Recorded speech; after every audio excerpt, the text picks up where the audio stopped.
বড় ধরনের কোনো দুঃসংবাদ আমরা পাইনি।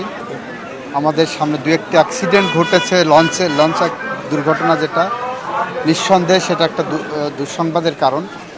তবে স্বাভাবিকভাবে আমরা অনুধাবন করছি চাঁদাবাজি কমছে, আইনশৃঙ্খলা নিয়ন্ত্রণে আছে এবং মানুষ এই মধ্যপ্রাচ্যে যুদ্ধের পরেও যে পরিমাণ টেনশন আমাদের মধ্যে আছে সেই তুলনায় আমরা শান্তিপূর্ণভাবে এবার ঈদ করতে পেরেছি। আমি নিজে আগেও যেরকম ছিলাম এখনও তেমনই। আগেও সেই ঈদে নামাজ পড়তাম, এখন এই ঈদেই নামাজ পড়ছি। সুতরাং এখানে বার্তা একটাই, সেটা হলো এই দেশকে, এই রাষ্ট্রকে, এই সমাজকে ঠিক রাখতে হলে সমস্ত প্রকার দুর্বৃত্তায়ন থেকে দূরে থাকতে হবে। দুর্বৃত্তায়নের বিরুদ্ধে আমরা অবস্থান নিয়েছি। আমরা আইনের শাসন, ন্যায় বিচার এবং মানবাধিকার প্রতিষ্ঠার জন্য যে প্রত্যয় নিয়ে এসেছি সেটা আমরা বাস্তবায়ন করব।